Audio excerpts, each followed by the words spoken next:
Mesdames, Messieurs les journalistes de la presse nationale et de la presse internationale, bonjour et merci d'avoir répondu à notre invitation.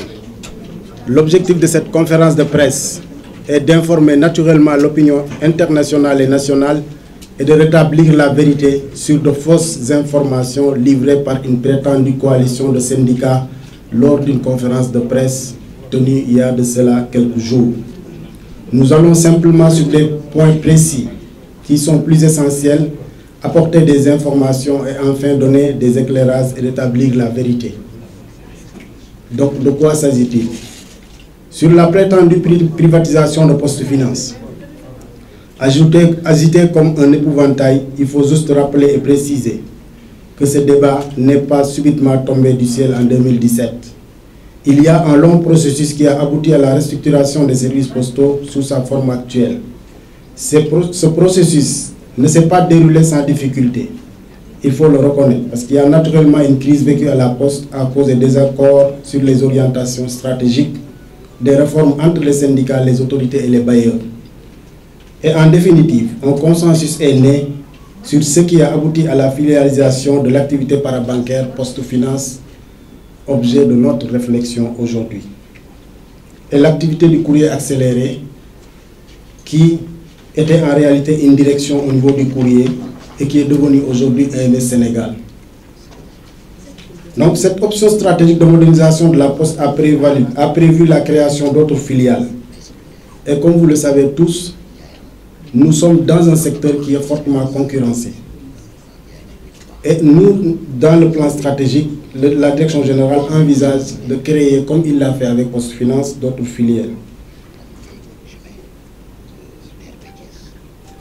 Donc, cette option stratégique de modernisation de la Poste a prévu la création d'autres filiales et cette orientation stratégique est née d'un constat que le secteur postal du Sénégal, à l'instar de celui d'autres pays, a été profondément affecté par la mondialisation de l'économie, la libéralisation et la révolution numérique.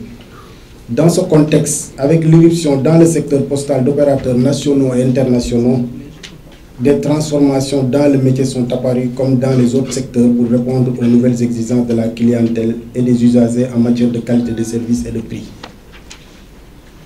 C'est ce constat concurrentiel qui exige les transformations structurelles de l'opérateur postal historique et l'État du Sénégal à l'accompagner dans la planification de son développement afin qu'il puisse accomplir de façon efficiente ses missions régaliennes dans le respect des orientations qui sous-tendent la politique économique nationale définie aujourd'hui dans le plan Sénégal émergent.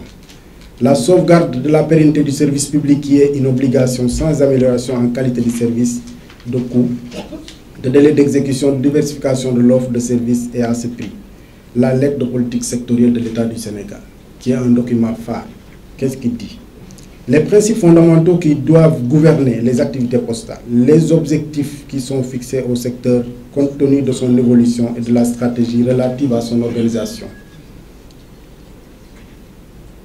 Les missions de l'organe de régulation, tel que l'ARTP, parce que nous, on a toujours demandé à être représentés au niveau de ce conseil pour qu'il y ait beaucoup plus d'équité dans les choix d'investissement. Le programme de modernisation de l'opérateur historique qui vise entre autres le développement des services financiers postaux. Dans tous ces processus mis en œuvre depuis 2000, les travailleurs sont impliqués ou se sont battus pour être impliqués. Et à ce niveau, je pense qu'il y a une petite précision parce qu'il y a une prétendue coalition qui a soutenu qu'ils n'ont pas été impliqués dans le processus. C'est depuis 2000, ça ne date pas d'aujourd'hui.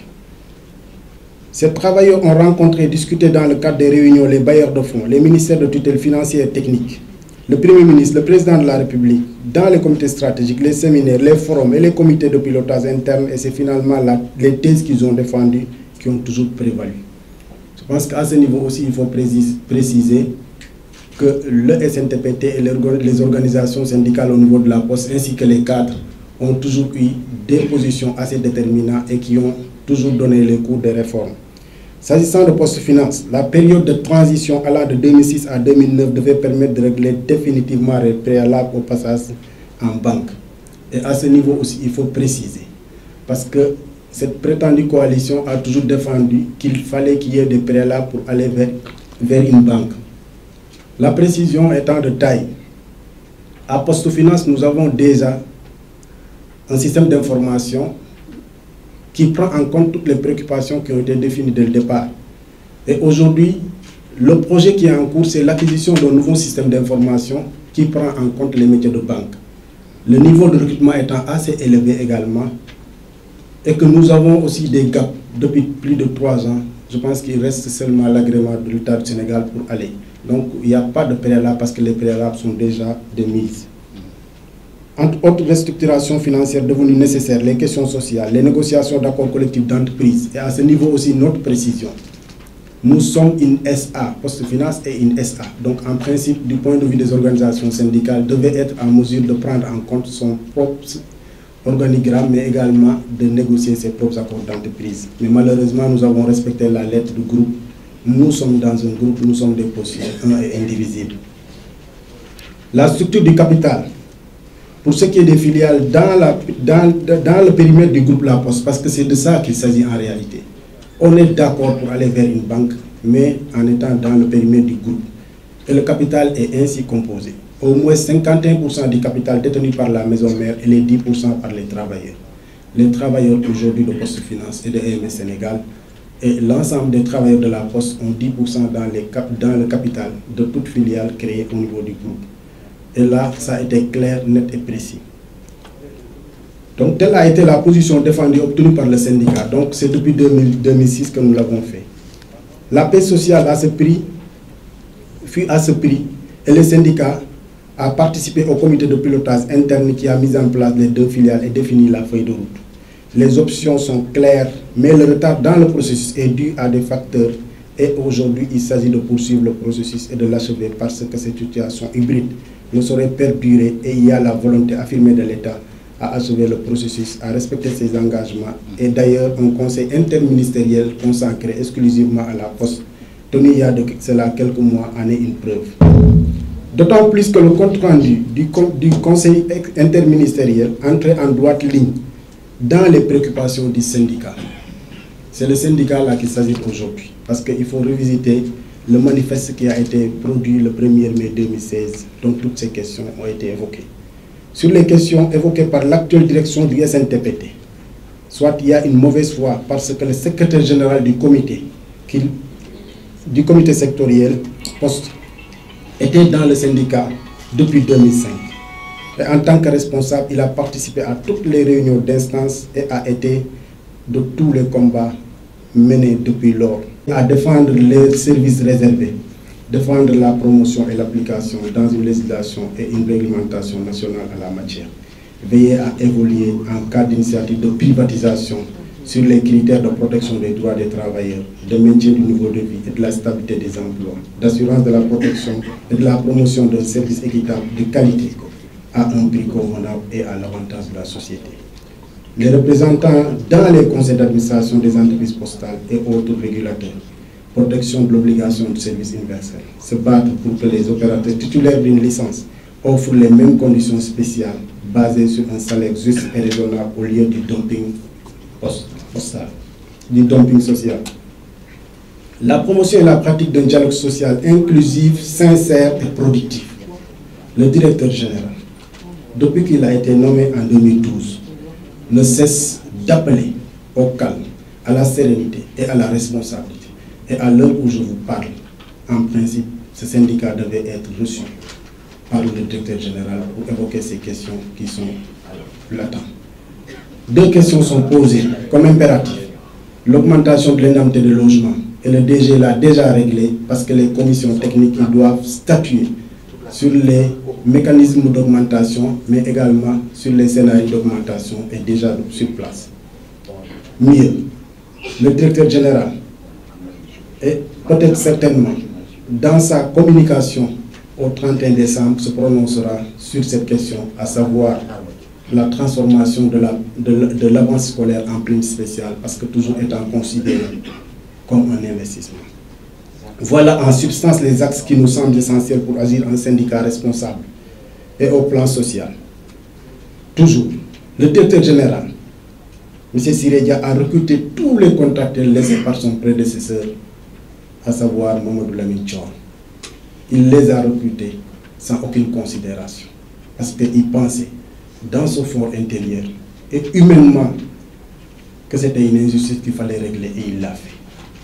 Il a recruté également tous les distributeurs, reclassé tous les bureaux de poste, centres et filiales, renforcer l'assistance sociale pour tous les travailleurs sans aucune exception. Vouloir dire que ce monsieur-là ne travaille pas relève de la malhonnêteté et peut-être de l'ignorance. Il a augmenté les subventions, surtout pour les coopératives créées sous l'impulsion du syndicat, à savoir la SATAC, à hauteur de plus de 500 millions à ce jour. Et cette volonté d'accompagner cette coopérative est toujours là. Au plan stratégique, le DG a défini le cap et donné le ton pour qu'il soit mis sur place un plan stratégique avec le soutien de l'État du Sénégal. Et ce document hautement symbolique nous a valu aujourd'hui la signature d'un contrat de performance qui en réalité devait permettre à la Poste, à la fin du processus, de régler définitivement la question de la restructuration. Au plan consécration, la Poste a été doublement distinguée et c'est sous l'impulsion de M. Silekia au niveau international par l'UPI. Et elle est la seule à ce jour administration à l'avoir au niveau de l'Afrique et de l'Afrique de l'Ouest.